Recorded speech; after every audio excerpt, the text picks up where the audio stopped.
Hello. I'm so excited to be with you, as you can tell by the giant smile on my face. And that is because we are in the final countdown stages to the Change Leadership Masterclass happening this Friday. And what I like to do, number one, to optimize my time in the class, as well as to offer you all freebies because you don't have to sign up to get free secrets and free gold from me, is to take the questions that are a part of the registration process and answer them for all to get the answer to.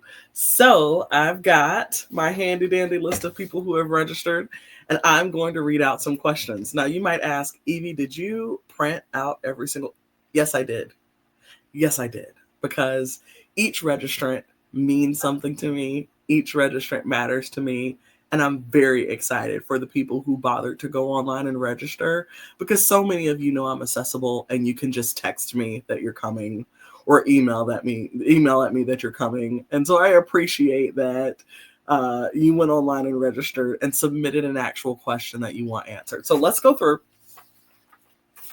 and let's see. A lot of folks who registered didn't have any questions because I provided an outline of what we're going to talk about. So I'm excited. All right, here's our first one. Someone said, questions for training, managing the resistance of change. This is one that I'm going to talk about in depth at the training.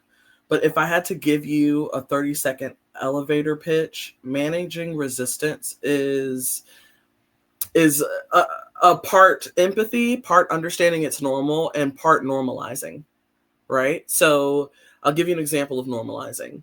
Um, First, you have to empathize. So let's say somebody comes in, they're new on your team, and they are just not gelling with the team. And they are running around and having some difficulties, and it's just not working out. Number one, when you have a sense of change, a lot of people try their best to grab hold to a sense of control in the middle of change because that soothes them. It gives them something to hold on to, something to expect. So a lot of times people who are trying to exert the most control feel out of control. And empathizing with that by normalizing that experience to say, listen, I remember the very first time I was a part of a lot of things, and we're so grateful to have you. We're grateful that you're here, and I totally get how a lot of these processes can feel like just such a slap in the face, especially since you might have come from places where you know an effective, better way to do things. But I just want to assure you that like being new, being in this new environment, that's totally normal. We did not expect you to come in and have everything under control. And we're lucky that you're coming in with the experience that you have. But even with that, it's totally normal that you would come in and kind of just be wondering what in the world's going on. So I want you to know that as you provide that feedback, you're welcome. We're grateful to have you. And it's totally normal, and that takes the pressure off that someone has to show up and be something or exert something in order to embrace change. So normalizing is the statement. You have to empathize with what they must be feeling and then normalize that. But if you aren't correct in what you normalized, it can go the wrong way. So I often say that the very first thing, and a lot of people will teach you, the very first thing to resistance management is listening. You've got to find how to pinpoint. You've got to figure out where their point is, what point they're making, and then offer your empathy and your support and your respect to that point, and then pull them along into the larger point. Listen, however, right? To optimize the talent that you have, I really need you to know our current process as well, because we can't elevate to any new ideas that you might have if we don't know how to get there and if you don't know where we started. So, if it's okay with you, I need you to lean into learning everything you can about where we are right now. That's what's being asked of you, is to just acclimate to the environment and then let me know those observations and let's work together to figure it out. But I want it to be done from a place where we can truly implement the valuable things that you're sharing. And we can only do that if you have an excellent understanding of what our current state is, right? That's just throwing out an example. Managing resistance of change. We're going to talk about how to manage organizational resistance, individual resistance, all the stuff. So that's a little tidbit. That's a little thing. Let's go on to the next question. Next question. Being better at managing resistance is always something that interests me. Me too.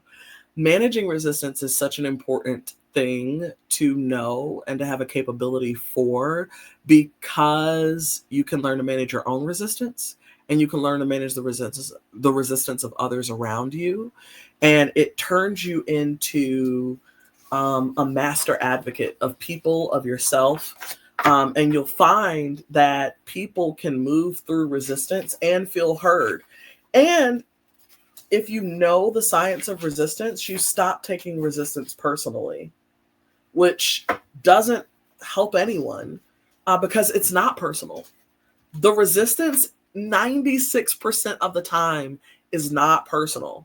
And so knowing about it, understanding it, really turns you into a true master of stakeholder management, resistance management, art of influence, all the good things. All right, here's another one. I've been at my company for about 5 years. I was the only staff member. For the last 2 years, my team went from 3 to 7. Wow. How can I navigate this change as a leader and motivate my staff so that I can feel confident to not micromanage my team, but have them be self-driven? Listen, there are so many leaders probably out there who are like, yeah, that's the one thing I want, please, is a team that is self-driven. And a lot of the weight that leaders feel is like, I have to tell you everything. I have to give you my thoughts on everything except the kitchen sink. And that can be really, really exhausting. So I'm going to give you 30 seconds. We're going to talk more at the training, but here's a quick 30 seconds for any leader who is trying to turn their team into more of a self-driven team. And they don't want to micromanage their team, but they feel like they have to be in everything. Number one, you don't. You don't have to be in everything. So the first thing is you have to create a threshold of error that's okay for you, that you're comfortable with, to create an ecosystem where they are comfortable making mistakes as they're trying to be self-driven. So you got to figure out what you don't care about. And when I say don't care about, I don't mean, oh, I don't care about you or anything like that. But figure out, like, if it was a mistake made, it would create no issue for you at all. Figure out that and give them absolute power in something that you don't care about, and just see what they create, see what happens. The second thing is begin to position them as self-thinkers and leaders in the way that you deal with them. So preface it by, I'm going to start managing things differently because I see a leader in you. I see someone who can really optimize the way they work. I like the way you think. I like the way that you create things. I see that you create a lot of quality. I'm going to have you step it up. Let's work together to do that. You're going to notice that I'm going to start leading you differently. Get them ready. And the next time they come to you with, what color should this flyer be? Or what, like a question that makes you feel like you're being pulled into the weeds, go, I like that question. It lets me know that you're thinking about this sincerely. If you were me, what would you say? If you were me, what would you do? Right? And see what their answer is. It does not matter what their answer is. What matters is how you respond. You cannot, under any circumstance, go, yes, but I would also, because then you're turning them right back into relying on you. Give them a chance to think about it and give an answer and go, you should do that. You should do that. You don't need to be in the weeds, so don't be, right? Because the truth is, they can only experience what you enable. And leaders have to realize, if you feel like there is a team that you cannot be pulled out of the weeds of, you created it. And likely you created it because you're an SME, you're an expert, and you are well used to delivering high quality materials. And people look up to you for your quality, and you have a strong brand of quality. And that was your pitfall, is expecting quality to be perfect when your hands aren't in it. So give space for people to create their own voice. It's okay. Next question. What approach do you recommend when you transition? What approach do you recommend when your transition includes changing vocations? You'll hear me say a lot, anchoring. Anchor. Um, I used to do a lot of interviews, and I at one point was a recruiter in a different life.